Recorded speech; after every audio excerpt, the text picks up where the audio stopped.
السلام علیکم میرے دوستوں میں ہوں آپ کا دوست نثار جوید۔ بات کریں گے آج کہ آپ کے سامنے انڈر ٹیکن لکھ کے دی کورٹس میں ابھی کل بڑی منتیں سماجتیں کر کے وکیلوں نے ڈرامے کیے، وکیلوں کی وہ سرزنش ہوئی، جو بھی ہوا آپ کے سامنے ہے۔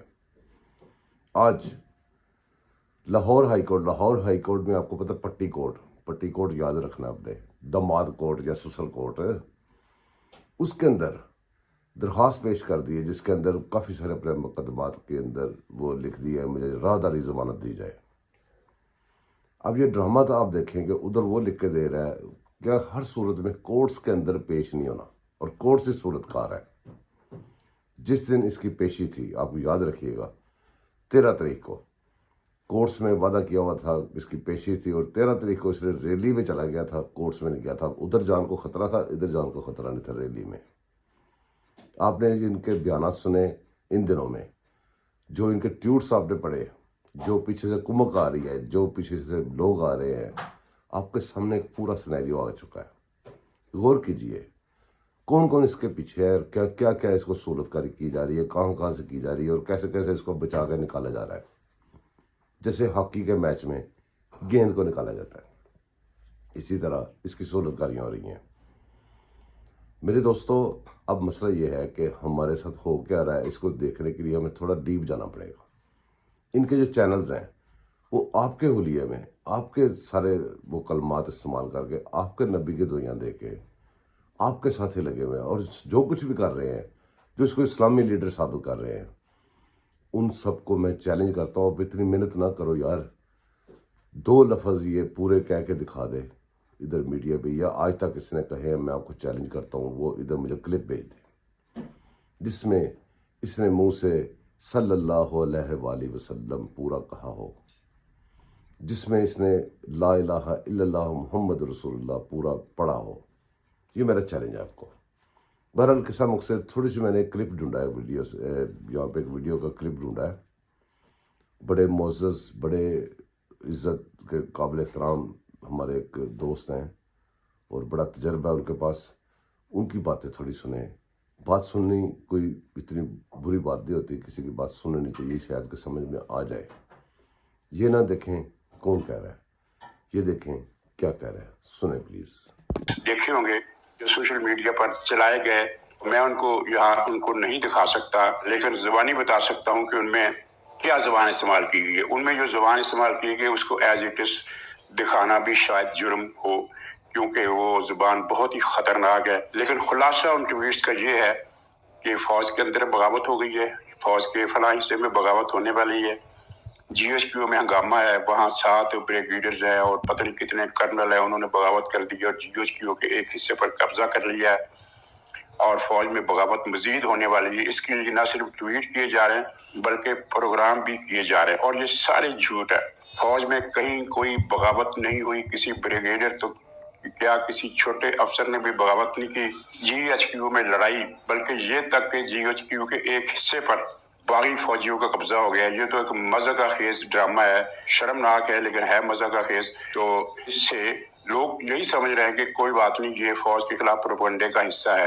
یہ فوج کے خلاف پروپیگنڈے کا حصہ نہیں ہے، یہ عالمی میڈیا کو، پوری دنیا کو بتایا جا رہا ہے۔ اب آپ نے اور میں نے تو یہ سمجھ لیا کہ یہ جھوٹ ہے، جی ایچ کیو میں بغاوت اور قبضے کی جو ہوائی ایک پیپر کی اڑائی گئی ہے، اور اس پر ہم ہنس سکتے ہیں، لیکن دنیا میں جب یہ چیزیں پھیل رہی ہیں تو وہاں ان کے کان کھڑے ہوں گے کہ پاکستان کے اندر پتہ نہیں کیا ہو رہا ہے۔ مثلا جیسا کہ ہمارے پاس خبر آئے برما سے، جھوٹی خبر کہ برما میں فوج کے اندر بغاوت ہو گئی ہے، تو ہمیں کیا پتا، کیونکہ ہم تو برما کی صورتحال کو نہیں جانتے۔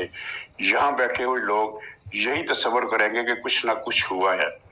اب پاکستان کی فوج میں بغاوت کی خبریں ہم تو سمجھ رہے ہیں کہ یہ کون چلا رہا ہے اور کیوں چلا رہا ہے، پروپیگنڈا ہے، جھوٹا ہے، لیکن عالمی سطح پر لوگ یہ بات نہیں سمجھ سکتے، نہ یہ جان سکتے ہیں، وہ اسے سنجیدہ بات کے طور پر لے رہے ہیں۔